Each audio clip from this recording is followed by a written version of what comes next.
کب کوئی اس شخص بن فارو مسیحیت کے بارے میں غلط معلومات پھیلانے اور مسیحیوں کو دھمکانے کے لیے رپورٹ کرے گا، مگر آئیں ہم یسوع کے نام کے متعلق عنوان کی بابت بات کریں، کیونکہ یہ صرف مسلمان ہی نہیں جو غلط فہمی کا سبب بن رہے ہیں، حتیٰ کہ مسیحی بھی یسوع بمقابلہ یشوع کے نام کے بارے میں شور مچاتے ہیں۔ لہٰذا عبرانی مدارس میں ایک خوبصورت کہاوت ہے جو کہ اس طرح ہے: ہر ایک شخص کے 3 نام ہوتے ہیں، ایک نام جو اس کی ماں اور باپ لیتے ہیں، دوسرا جو اس کے علاقہ احباب کے لوگوں میں جانا جاتا ہے، اور تیسرا نام جو وہ خود اپنے لیے منتخب کرتا ہے۔ اگر توریت ہمیں بتاتی ہے کہ ہر شخص کے پیچھے ایک وجہ اور اہمیت ہے، اور در حقیقت کئی ثقافتوں میں کوئی شخص اسے جانا جاتا ہے کہ وہ کیا کرتا ہے اور اس نے کیا حاصل کیا ہے، اس لیے توریت اور مدراش نشاندہی کرتے ہیں کہ ہر شخص کا ایک نام ہوتا ہے جو انہیں الہی طور پر سونپا جاتا ہے، کیونکہ وہ نام صرف ایک لیبل یا خطاب نہیں ہے، بلکہ وہ نام اس بات سے منفرد طور پر جڑا ہے جو اصل میں کون ہے، جیسا کہ جیت، سماجی یا ایک IMEI نمبر۔ یسایہ 9 باب آیت نمبر 2 بیان کرتی ہے کہ مسیحا 5 مختلف ناموں سے جانا جائے گا: عجیب، مشیر، خدائے قادر، ابدیت کا باپ اور سلامتی کا شہزادہ۔ بائبل بیان کرتی ہے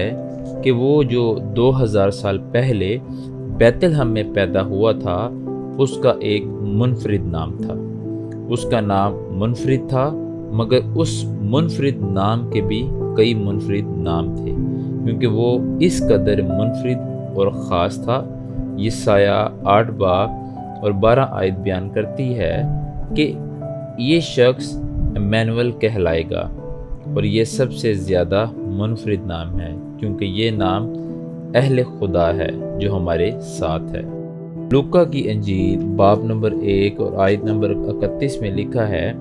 فرشتہ نے مریم سے کہا کہ تم اس کا نام عیسیٰ رکھو گے، لیکن فرشتے نے یہ بھی کہا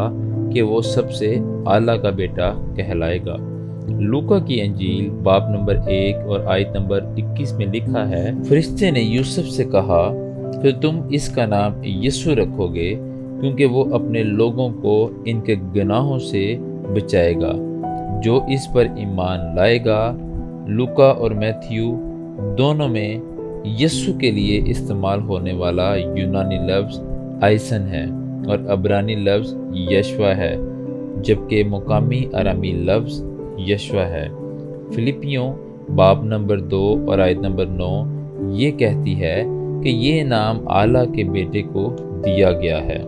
ہر نام ایک اعلیٰ ہے۔ اعمال باب نمبر 2 اور آیت نمبر 12 میں بیان ہے کہ اس شخص کا نام ہی واحد ہے جو انسانیت کو نجات دے سکتا ہے، لیکن رومیو کی کتاب اس کا باب نمبر 10 اور آیت نمبر 13 میں بیان کیا گیا ہے کہ ایک بہت ہی انوکھی بات ہے کہ جس میں کہا گیا ہے کہ جو بھی اس کا نام کو پکارے گا وہ نجات پائے گا۔ کوئی بھی مطلب ہو، اور ہر ایک کا مطلب ہر ملک کے لوگ، ہر ثقافت اور ہر رنگ کے لوگ، جو بھی اس کا نام پکارے گا وہ نجات پائے گا۔ لہٰذا جب آپ